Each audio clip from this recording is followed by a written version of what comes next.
When the derailment happened on Sunday, cars tumbled down the hillside, landing near the T-station platform. A Port Authority fare collector is credited with saving people who were on that platform. She spoke with John Shumway just a short time ago, and John joins us live now with this part of the story. John? Yeah, her name is Princess Ferguson, and she works at that T-station at Station Square on every Sunday. And unless there's a Steelers game or a Pirates game, it's a really pretty quiet workday for her. But she told me that they're used to seeing the trains go above their T-station there, and she and her fellow employees have often speculated about what would happen if the trains that run above should actually derail. Princess says she was alone in the booth on Sunday at Station Square when she heard a noise like nothing she had ever heard before.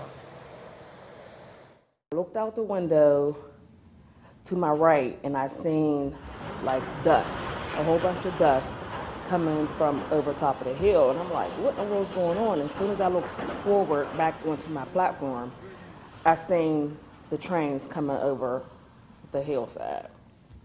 And what I did was I jumped up, I grabbed my phone, and I ran out the booth. And I saw, my passengers on the platform. I'm running up there, telling them, get off, let's go, hurry, hurry, hurry, get off. The only thing I was thinking about was the people. I got to take care of my passengers. And then after that, after everything settled down, that's when I was like, oh my goodness, like I could have just lost my life or been in the hospital of that. But that's what I did.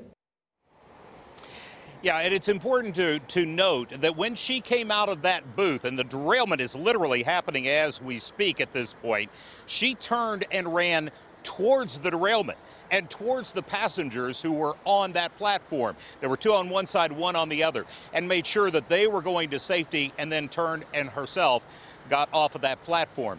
Now, we asked her if she has any hesitancy going back to the work over there, and she says, yeah, she's a little concerned about it, but we're told by the Port Authority that they're going to find her a different place and not put her back into that environment. Her story is pretty incredible. You're going to hear a lot more of it coming up tonight at 5 and 6 o'clock, as well as from one of the people who was on the platform at the time. Till then, I'll see you then on the Smithfield Street Bridge, which at this hour remains closed. I'm John Shumway, KDKA-TV News.